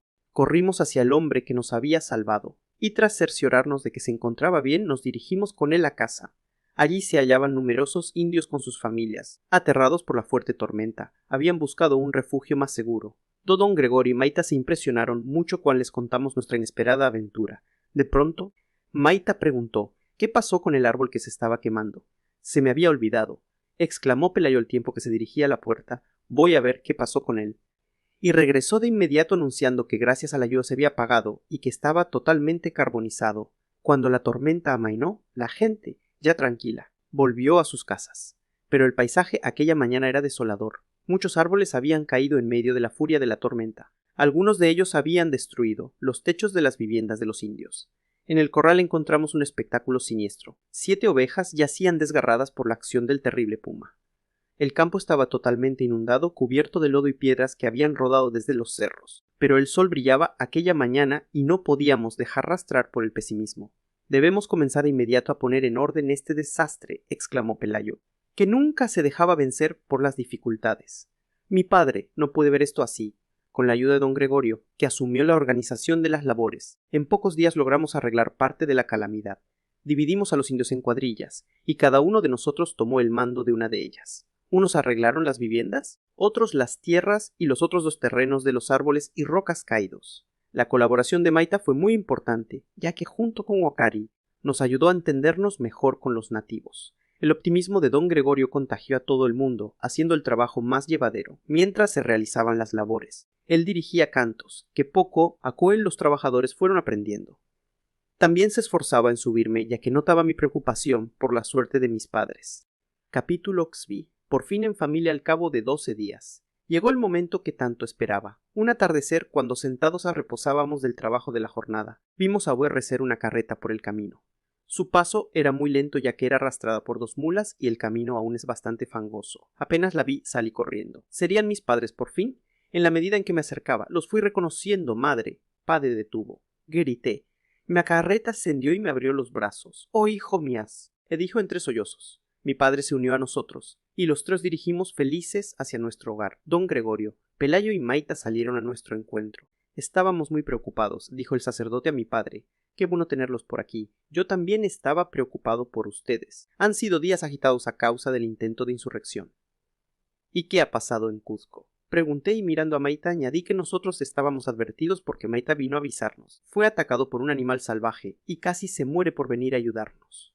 ¡Qué susto pasamos! Me alegro de verte, de te encuentres bien. Nuevamente tengo que agradecerte. Eres muy valiente y un gran amigo, dijo mi padre. Recordando la pregunta que le habíamos hecho, continuó. El levantamiento fue sofocado por el gobernador Vaca de Castro, quien tiene, a pesar del estado de enemistad, contacto con Manco Inca. Cogiendo la mano de mi madre le agregó, pero no sigamos consando aquí, vamos casa, tu madre debe conocerla. A medida que nos acercábamos, observé cómo mi padre miraba preocupado el estado de los campos, los a pesar de nuestros esfuerzos, se encontraban en un estado deplorable. Pero ya habría tiempo para arreglarlo todo. En ese momento, nada importaba, éramos completamente felices, nos encontrábamos todos juntos en familia y ya no nos separaríamos.